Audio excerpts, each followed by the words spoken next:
In this video, I'm going to be showing you how to build bookshelves that hang on the wall.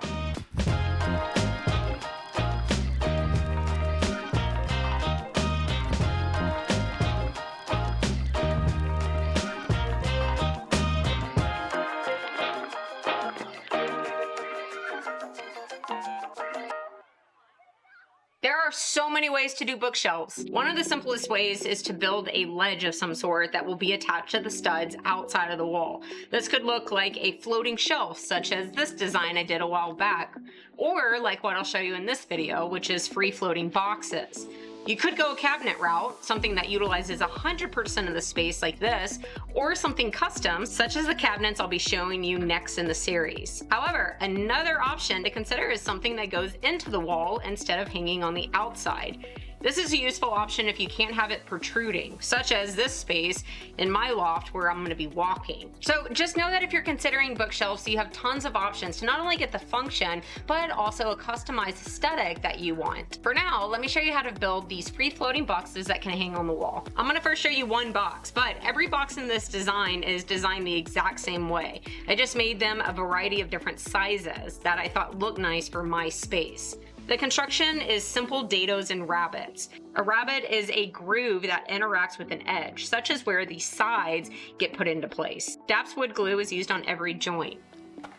Then a dado is a groove that does not interact with an edge, such as where the back goes in. The body is made from 3/4 plywood and the back from 1/4 inch MDF that I painted ahead of assembly. Once I place the back end to the bottom and the sides, then I can attach the top of the box. I'm using an 18 gauge brad nailer on all of my joints. By the way, I painted my backs the same color as my walls so that they blend right in. But you could instead go with a bold contrast, or you can even go with a texture like I did on this recess nook a few years ago. As you can see, assembly goes together so quick and easy. Since I wanted 9 total, I rinsed and repeated the process until I was done. Now, a few things to consider. I own a CNC shop, so I had my CNCs cut all of my cabinet parts for me. If you have a large job like my loft series here, then I would highly recommend finding a local shop near you to take out a ton of the work. However, if that is not an option, anything a CNC can do, you can do as well. It just takes a bit longer. I have plenty of videos on making cabinets if you need a guide.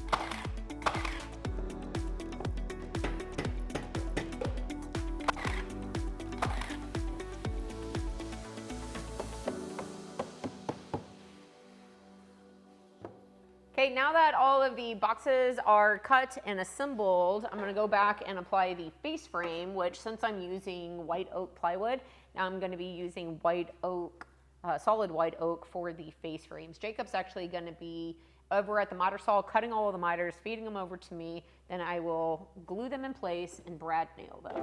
Since I have lots of boxes here, it goes way quicker if you have a dedicated cut person than a dedicated stick it person. A tip for measuring for and sticking the first length with a miter on it is to clamp a scrap into place at the far end.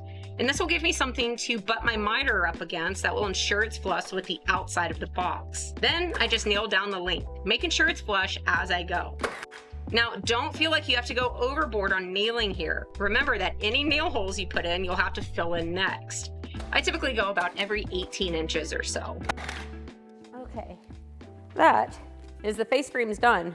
And I've been trying to, as we've been moving along and Jake's been cutting them all, trying to keep up with the filling and sanding, but there's just absolutely no way. So now I need to go back, fill every single nail hole I just punched in, give everything a final sanding, and then put 3 coats of finish on it, and then they'll be ready to install.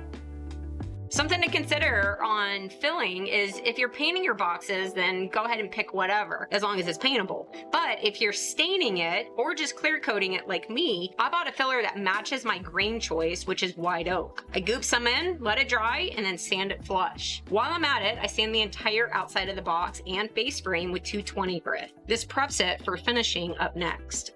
Okay, all the nail holes are filled. It's all been sanded. So now for 3 coats of finish. I am going with a matte finish because I really just want them to look like raw wood. So I'm gonna do 3 coats of light. I am gonna be spraying them. I don't wanna get paint on the painted back side inside each one of these. So I'm gonna go through and paint the body with the sprayer on the outside. And then Cindy's gonna come back with a foam brush and then wipe on finish on the face frame itself. Now, the inside of the boxes, we actually pre-finished before assembly, so I don't have to worry about finishing those.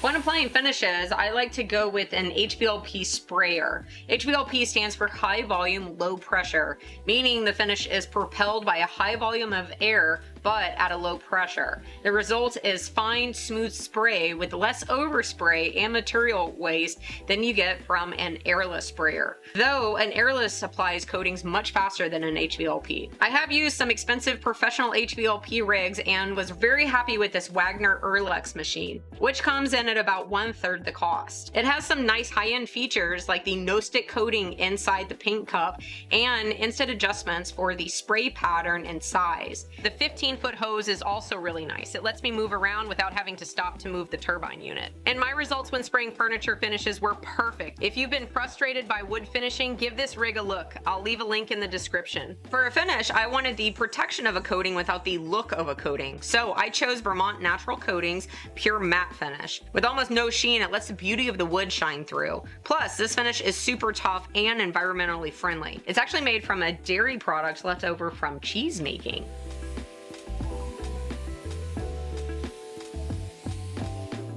Now we'll let this first coat dry, knock it down with some like 320 just to get the little nubs down, and then do it again. Up next, let's talk about hanging the boxes. Again, tons of ways of doing it, but this is my way. For a hanging method, I'm going to be going with a French cleat, which is a scrap piece of 1/2-inch wood cut out of 45. A mating 45 will be attached to the wall, and then this is going to be attached to each one of the bookshelves. Now, these were designed so that these are recessed so that whenever the cabinet is hung on the wall, they're going to be nice and flush. So I'm going to go through, apply some wood glue and attach it to the back. Then I'm going to go to the inside and use some 23 gauge brad nails in order to pin it while that glue has time to set up. If you make the cleat recess like this, the box will hang perfectly flush up against your wall when you finally hang it. Don't skip the wood glue here. It's the component with the actual holding power.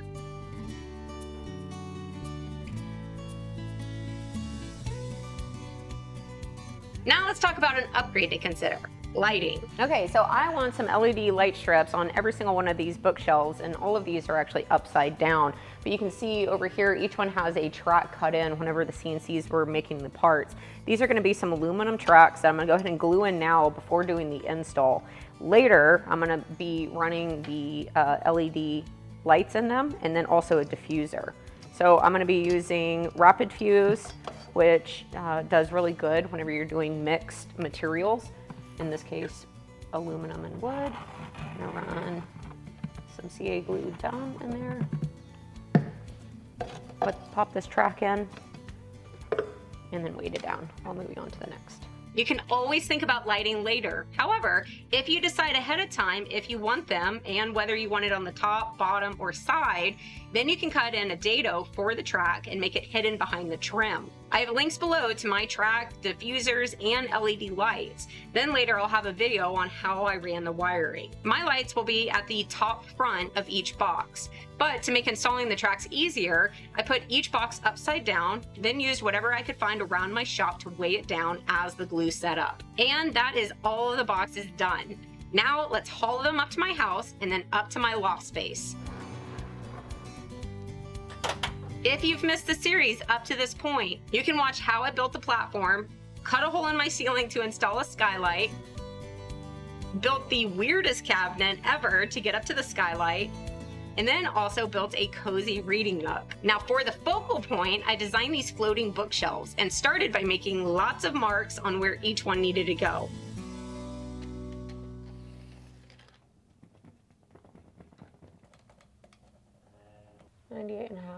Okay, so to catch you guys up, this beam is the center of the room.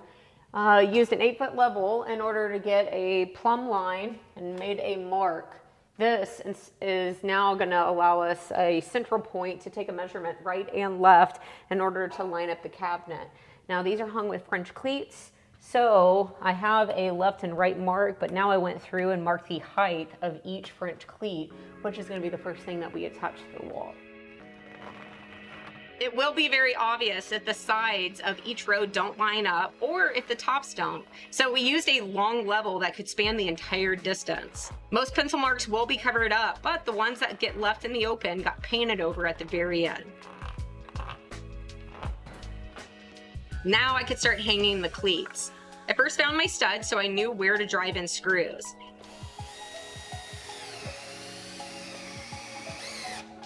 It's easy to get multiple studs on the longer runs, but on the short runs, I would place 2 screws vertically into the same stud if I couldn't span to a second stud. You could also use drywall anchors if you don't land on a stud at all. Even though I had my pencil marks, I would still use a level to span across the 2 cleats to make sure they were level with each other.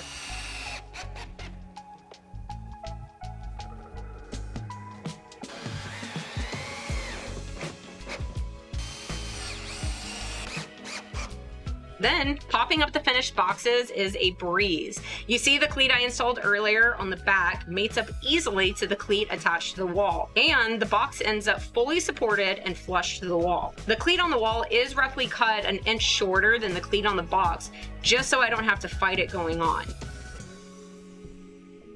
Since I have that back, I went ahead and ran a small screw called a trim head screw into each box, making sure to hit a stud. And this will ensure nobody can accidentally pull one off. Wow, tell me what you guys think. After months of planning this entire series and weeks of building to get to this point, I was stoked to see it in person and to see the loft space finally starting to fill in. Skipping ahead to the end of the series where I get to start populating the space with books, I am beyond pleased with how this turned out. I not only have tons of space for books, but also some knickknacks and plants. Remember that you can completely customize how your shelves look. So if you have a wall you're trying to decide what to do with, I think floating box shelves is a simple yet functional solution. And I hope that this video has helped you on achieving it. That is it for this one, guys. I really hope that you've enjoyed this series so far. Stay tuned if you're interested in seeing how I built the rest of this.